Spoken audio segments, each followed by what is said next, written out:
اعوذ باللہ من الشیطان الرجیم بسم اللہ الرحمن الرحیم الصلاۃ والسلام علیک یا سیدی یا رسول اللہ وعلی آلک واصحابک یا سیدی یا رحمۃ للعالمین۔ سامعین محترم، آج ہمارا چوتھا سبق ہے اور یہ بہت ہی اہم سبق ہے کیونکہ قرآن پاک میں جو الفاظ استعمال ہوتے ہیں وہ ہمارا آج سبق ہے۔ آپ دیکھیں کہ قرآن پاک میں الفاظ اس طرح استعمال ہوتے ہیں پورے قرآن پاک میں۔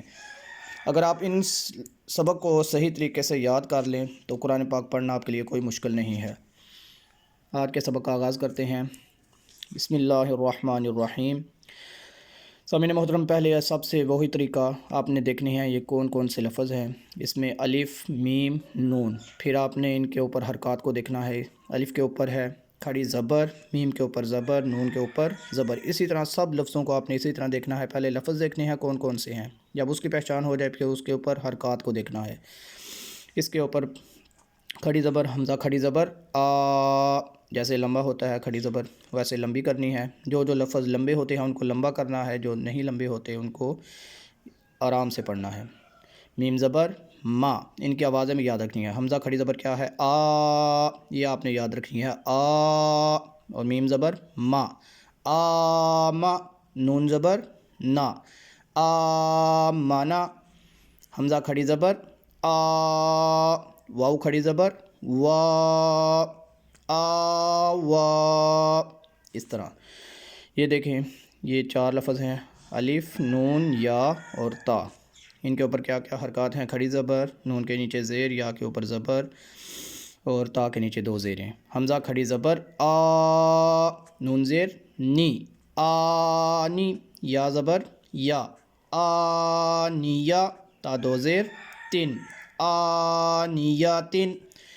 حمزہ کھڑی زیر ای، لام کھڑی زبر لا، ای لا۔ فا زیر فی، ای لا فی۔ حمزہ زبر یا ای، نون زبر نا، اینا۔ با زیر بی، ہا کھڑی زیر ہی، بی ہی۔ اسی طرح یہ دیکھیں، نون زبر الف نا، زبر کے بعد الف آ گئی ہے وہی مد، اس کو لمبا کرنا ہے۔ نون زبر الف نا، را 2 زبر رن، نارن۔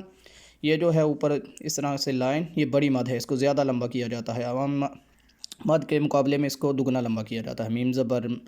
میم زبر الف ما، حمزہ 2 زیر ان، ما ان، اتنا لمبا کیا جائے گا اس کو۔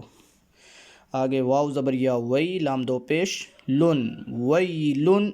یا زبر وا یو، میم 2 زیر من، یو من۔ یہ دیکھیں یہاں پر یہ مدیں ہیں، یہ ہا، ہا زبر الف ہا، سین زیر سی، ہا سی۔ دال 2 زیر دن، ہا سی دن۔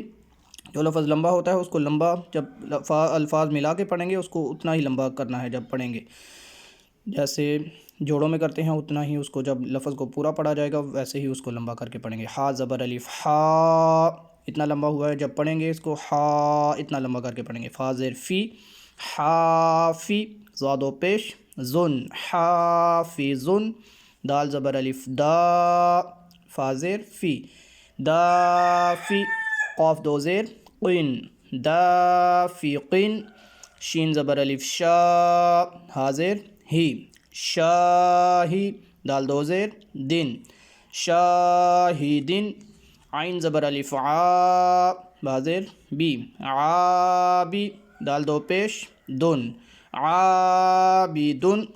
اس کی اگر آپ صحیح طرح مشق کر لیں تو انشاءاللہ تبارک و تعالیٰ قرآن پاک میں یہی الفاظ اسی طرح استعمال ہوتے ہیں۔ اگر آپ اس کی صحیح طرح مشق کر لیں، اس کو ذہن نشین کر لیں تو قرآن پاک پڑھنا آپ کے لیے کوئی مشکل نہیں ہے۔ اگلا سبق انشاءاللہ تبارک و تعالیٰ قرآن پاک سے پڑھیں گے۔ قاعدہ یہاں تک ختم ہے۔ یہ جتنے میں نے آپ کو قاعدے بتائے ہیں اس پر آپ عمل کر لیں، مدوں کو ذہن میں رکھیں، زبریں، زیریں، کھڑی زبر، اس کو کیسے لمبا کیا جاتا ہے، یہ سب آپ اگر ذہن نشین کر لیں، اس کی صحیح طرح مشق کر لیں تو انشاءاللہ تبارک و تعالیٰ قرآن پاک آپ بالکل آسانی کے ساتھ پڑھ سکیں گے۔ اگلا سبق انشاءاللہ قرآن پاک سے شروع کریں گے، تب تک کے لیے السلام علیکم ورحمۃ اللہ وبرکاتہ۔